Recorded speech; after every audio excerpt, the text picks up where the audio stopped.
Hello, अस्सलाम वालेकुम। मैं हूँ अंजुम मलिक। आज हम तालीम व तदरीस की आजमाइश पढ़ेंगे। आजमाइश मतलब टेस्ट, जो बच्चों का जो इम्तहान वाला पर्चा बनता है उसको किस तरीके से बनाते हैं। जांच और इम्तहान और पर्चे बनाना। जो जांच इम्तहान के पर्चे बनाते हैं उसका तरीका क्या है, बच्चियों के लिए किस तरीके से हमें पेपर बनाना चाहिए। आम तौर पर तालीम व तदरीस के अमल में तीन बातें बुनियाद तौर पर होती हैं। आम तौर पर तालीम तदरीस में मतलब पढ़ाई के विषय में तीन बातें बुनियाद तौर पर होती हैं। तालीम व तदरीस, तालीम पढ़ना। तालीम व तदरीस के अगराज व मकासद साफ़ और वाज़ेह हो। तालीम तदरीस को मतलब पढ़ाने का तरीका एकदम साफ़ और मकसद हो, उसको पढ़ाने का मकसद वाजिब हो। मकासद के तहत तरतीब शुदा निशाब होना चाहिए। मकसद के तहत मतलब निम्न मकसद के निम्न तरबियत शुदा निशाब होना चाहिए। मतलब मकसद के निम्न क्रम में क्या सिलेबस होना चाहिए, क्रम के अनुसार सिलेबस होना चाहिए।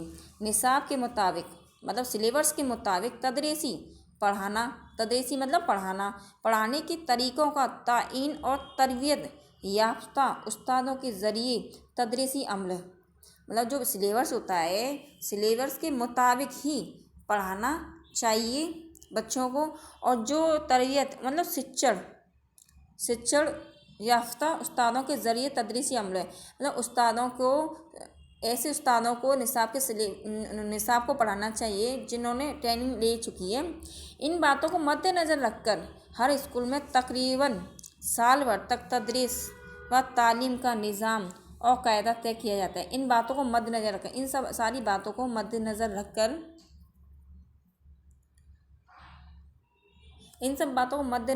हर स्कूल में तकरीबन साल भर तक तदरीस व तालीम का निज़ाम और कायदा तय किया जाता है। इन बातों को मद्देनज़र रखकर मतलब स्कूल में या मदरसे में तकरीबन साल भर तक पढ़ाने के बाद तालीम का निज़ाम का मतलब क्या है, देखो इसमें व्यवस्था, निज़ाम का क्या मायना है, व्यवस्था और कायदे तय किए जाते हैं। बच्चों को पढ़ाने के लिए स्कूल में सिलेबस का तरीका, कायदा, नियम सब कुछ तय किए जाते हैं। और वक्तन फ़वक्तन इनकी आजमाइश मतलब कभी कभी इनकी आजमाइश और जांच भी होती रहती है। और तयशुदा निज़ाम मतलब व्यवस्था के, जो हमने व्यवस्था तय कर ली है उसके तहत सालाना इम्तहान होते हैं। सालाना इम्तहान होते हैं। जांच और आजमाइश के लिए इन बातों का होना ज़रूरी है। बच्चों की हरकत व अमल और इनके सूझबूझ का पता लगाना चाहिए।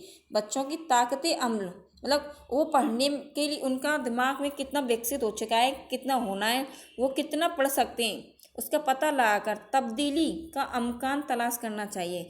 तब्दीली करनी चाहिए। अमकान मतलब संभावना, बच्चे को पढ़ाने की कितनी संभावना है, बच्चा कितना पढ़ सकता है, कितना ज्ञान ले सकता है, ये ताकि का पता लगाकर हमें इसकी तलाश करनी चाहिए। बच्चों की तालीमी और तदरीसी तरक्की की आजमाइश करनी चाहिए।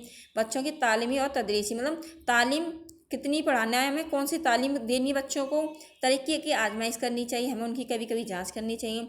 बच्चों के बर्ताव और तर्जी अमलों में तर्जी मतलब तरीका, बच्चों के बर्ताव तरीके में पढ़ने के तरीके में इस्लाह व तब्दीली ज़रूरत को देखना चाहिए। बच्चों के बर्ताव को देखना चाहिए, बच्चों के तरीके को देखने चाहिए। बच्चे को ये देखना चाहिए कि बच्चा किस तरीके से पढ़ाने से ज़्यादा सीख रहा है और किससे नहीं। अगर किसी पद्धति से अगर वो नहीं सीख पा रहा तो उसको हमें क्या है, तब्दील कर देना चाहिए।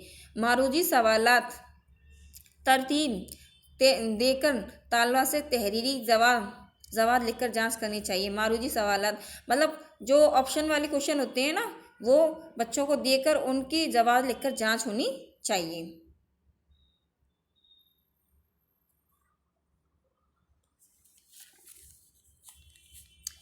ऐसे टेस्ट या आजमाइश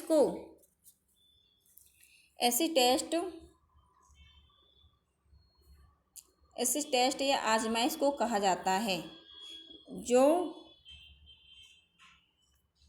मारूजी सवालात ऑप्शन टाइप होते हैं, उनको ही मारूजी सवालात कहते हैं। जो ऑप्शन देकर हम क्वेश्चन करते हैं और फिर उसके जवाब हम बच्चों से पूछते हैं, उनको ही ऐसे टेस्ट कहा जाता है। और ये टेस्ट कई तरह के होते हैं। ये टेस्ट कैसे होते हैं? कई तरह के होते हैं। मुख्तलिफ महारतों के मुख्तलिफ, देखो मुख्तलिफ का मायना क्या है? विभिन्न, कई तरीके के महारतों की आजमाइश, विभिन्न तरीके की महारतों की आजमाइश को क्या कहते हैं? स्किल टेस्ट कहते हैं। क्या कहते हैं? Skill test. तौज़ियात और तशरीयात का पता लगाने के लिए देखो तौज़ियात और तशरीयात का पता लगाने के लिए हम इंटरप्रिटेशन टेस्ट का इस्तेमाल करते हैं। आम मालूमात की आजमाइश को हम नॉलेज टेस्ट कहते हैं। जैसे बच्चे से हम आम बातें पूछ लेते हैं कि हमारे राज्य में कितने ज़िले हैं, हमारे राज्य के मुख्यमंत्री कौन है, ऐसे आम मालूमात करते हैं तो उसको क्या कहते हैं? नॉलेज टेस्ट कहते हैं। ख़ास सलाहियत और महारतों का पता लगाने के लिए हम कौन सा टेस्ट करते हैं? अचीवमेंट टेस्ट करते हैं। उसे ख़ास सलाहियतों और महारतों का पता लगाने को हम अचीवमेंट टेस्ट कहते हैं। किसी खास दिलचस्पी और लगाव की आजमाइश को क्या कहते हैं? हम एप्टीट्यूड टेस्ट कहते हैं। किसी खास दिलचस्पी टॉपिक पर हम आजमाइश कर रहे हैं तो उस टेस्ट को क्या कहते हैं? एप्टीट्यूड टेस्ट कहते हैं। तालबा में इजहार करने की सलाहियत की आजमाइश, मतलब बच्चे से हम कोई बात पूछ रहे हैं तो वो इजहार किस तरीके से कर रहा है, उसके चेहरे पर क्या हाव भाव है, उसे एक्सप्रेशन टेस्ट कहते हैं। सूझबूझ और जहानत का अंदाज़ा करने को, सूझबूझ मतलब उसमें कितना दिमाग है, वो कितना दिमाग अपना यूज़ करता है, उसके टेस्ट कर सूझबूझ और जहानत का अंदाज़ा करने के लिए हम जो टेस्ट लेते हैं बच्चों के लिए, उसे इंटेलिजेंस टेस्ट कहते हैं। देखो सवालात के तरीके कितने हैं ये देखते हैं। सवालात के तरीके काफ़ी हैं। ऐसे सवालात जिनमें खाली जगहों को पूरा किया जाए, जैसे बोलते हैं ना हमारा राज्य क्या है डॉट, उसमें हम खाली जगह छोड़ देते हैं और बच्चे से हम भरवाते हैं। ऐसे सवालात करने चाहिए। ऐसे सवालात से बच्चों का ज्ञान स्थायी हो जाता है और बच्चों को सोचने की थोड़ी क्षमता बढ़ जाती है। ऐसे सवालात जिनमें मुख्तलिफ चीज़ों का मुकाबला कराया जाए, ऐसे सवालात के जिसमें ऐसे सवालात जिनमें मुख्तलिफ चीज़ों का मुकाबला किया है, मतलब विभिन्न चीज़ों का मुकाबला किया जाए। मुख्तलिफ मतलब विभिन्न या कई प्रकार के। ऐसे सवालात में सही और गलत का फ़र्क मालूम करना चाहिए। हमें 2 सवाल देना चाहिए जिसमें एक सही हो और एक गलत हो। बच्चों से कहें इसमें क्या गलत और क्या सही है, उनमें फ़र्क करवाना चाहिए। ऐसे सवालात जिनके कई जवाब देकर, मतलब ऐसे सवालात जिनके जवाब काफ़ी हैं देकर सही जवाब किया जाना चाहिए। ऐसा सवाल हो जिसमें हमने जवाब काफ़ी दे दिए और उसमें सही चुनने के लिए, सही जवाब को मालूम करने के लिए बच्चे से बोलना चाहिए। ऐसे सवालात जिनमें जवाब खुलासों और मिसालों के साथ मालूम किए जाइए। ऐसे सवाल देने चाहिए जिसके जवाब या खुलासों मिसालों के साथ मालूम करने चाहिए। जैसे हम कोई सवाल करते हैं, उसका जवाब मिलता है, फिर उसका मिसाल देकर मालूम किया जाना चाहिए। इससे क्या बच्चे के दिमाग में वो सारी चीज़ें आ जाती हैं और वह स्थायी ज्ञान हो जाता है। मारूजी सवालात ऑप्शन टेस्ट कहते हैं इसको। ये सबसे अच्छा टेस्ट है। ये मारूजी सवालात सबसे अच्छा है। जो हमारे आजकल जो कंपटीशन के जो टेस्ट होते हैं इसमें है ना, इसी मारूजी सवालात के जैसे ये के हैं, उसी के तरीके पर हैं ये मारूजी सवालात, मतलब ऑप्शन टेस्ट होते हैं के ज़रिए आजमाइश या इम्तहान लेने का तरीका बिल्कुल नया है। ये मारूजी सवालात के ज़रिए आजमाइश मतलब बच्चे को कितना आता है, उसकी जांच, इम्तहान, पेपर या एग्ज़ाम लेने का तरीका बिल्कुल नया है। इसमें तालबा तफसील में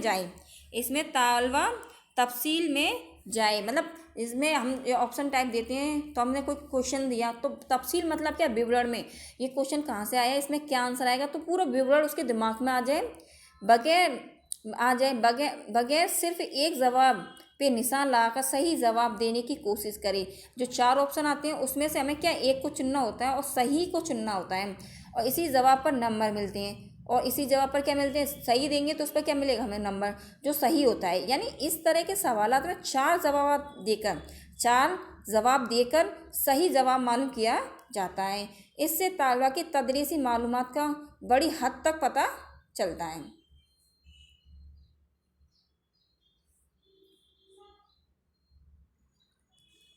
मारूजी सवालात के फ़ायदे। अधिक ऑप्शन टेस्ट के फ़ायदे क्या क्या हैं।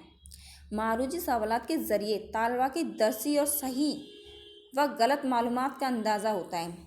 मारूजी सवालात के ज़रिए तालबा मतलब बच्चे की पढ़ाई का सही व गलत मालूमात का अंदाज़ा होता है। उसे हमें पता चल जाता है कि बच्चे ने कितना पढ़ा है और कितना नहीं। तालबा की मुख्तलिफ महारतों में विभिन्न महारतों सलाहियतों का मतलब क्या है, योग्यता या पात्रता और रुझानात का अंदाज़ा होता है। रुझानात का मतलब क्या होता है, रुचि, बच्चे की किस चीज़ में रुझान है या रुचि है।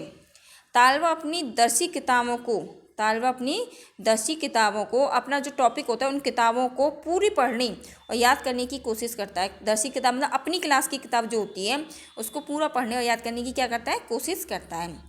सवालात का तयशुदा एक ही तरीका होता है।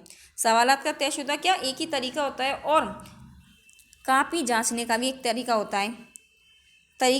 होता है। इसलिए कोई भी उस्ताद कापी जांचे तो नंबरों में फ़र्क नहीं हो सकता, क्योंकि हर क्वेश्चन एक ही नंबर का होता है। उसमें तो बांट देते हैं ये क्वेश्चन कितने नंबर का है, तो इसमें क्या फ़र्क नहीं हो सकता कि बच्चों ने दोनों ने जवाब एक ही दिया है तो इसमें हम ज़्यादा दें या कम दें, इसमें क्या फ़र्क नहीं हो सकता है। यानी नंबरों में ज़्यादा और कम होने का इम्कान नहीं है।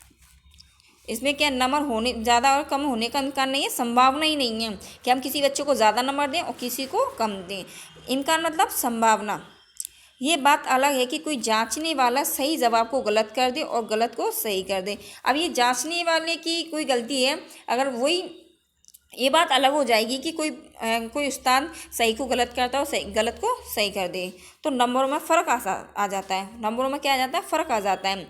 मौजूदा ज़माने में मारूजी सवालात के ज़रिए आजमाइश करना, ये इम्तहान लेना बहुत ही मशहूर व माकूल है।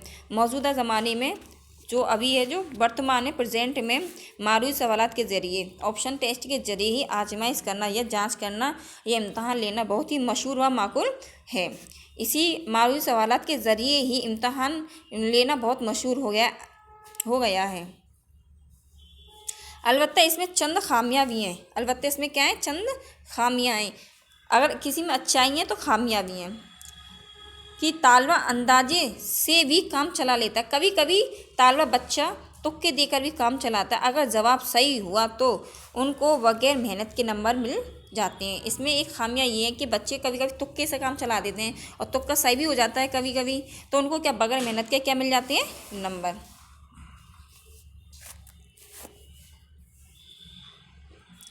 तालबा अपने नज़दीकी साथियों से भी जवाब मालूम कर लेता है। बच्चे अपने साथियों से भी क्या जवाब मालूम कर लेता है। इन खामियों के बावजूद ये तरीका बहुत आसान और फ़ायदेमंद है। इन खामियों के बावजूद भी ये तरीका क्या है, आसान और फ़ायदेमंद है। और ज़्यादातर तालीम के माहिरीन मतलब कुशल या पक्ष या दक्ष, हर चीज़ में दक्ष या कुशल हो, हर चीज़ का ज्ञान हो, इन मारूजी सवाल के इम्तहान पर जोर देते हैं। मारूजी सवालात के अलावा इम्तहान लेने के लिए सवालात के मुख्तलिफ तरीके भी चल रहे हैं। देखो, मुख्तसरीन सवालात, एक मुख्तसर तरीन सवालात के एक या दो लफ्ज़ों में, जो लोकतरात्मक हम बोलते हैं हिंदी में, ये वो है मुख्तसर तरीन सवालात। मतलब मुख्तसर तरीन सवालात के एक या दो लफ्ज़ों में या ज़्यादा से ज़्यादा एक जुमले में जवाब लिखाए जाते हैं। मुख्तसर सवालात कैसे होते हैं? मुख्तसर सवालात के दो तीन जुमले में ही एक मुख्तसर इक़्तिबास में ही जवाब लिखाए जाते हैं। इक़्तिबास मतलब जैसे कोई टॉपिक दे दिया, इस पर निबंध लिखो, तो ये 2-3 लाइनों में, 4-5 लाइनों में इसको लिखा जाता है। तफसीली सवालात के तफसीली जवाब लिखवाए जाते हैं, जो कई सिफ़ात में हो सकते हैं। तफसीली जवाब मतलब जो बड़ा होता है, बड़ा आंसर होता है, उसको टॉपिक बाई टॉपिक लिखते जाते हैं, वो तफसीली सवालात होता है। मौजूई सवालात किसी खास मौजू पर मुख्तसर मजमून लिखवाए जाते हैं। किसी खास मौजू पर मतलब किसी खास टॉपिक पर मुख्तसर मजमून लिखाए जाते हैं। मौजू सवालात के तफसील के साथ भी, तफसील मतलब विवरण या विस्तार के साथ, तफसील मतलब बढ़ा चढ़ा कर लिखना के साथ भी जवाब लिखाए जाते हैं।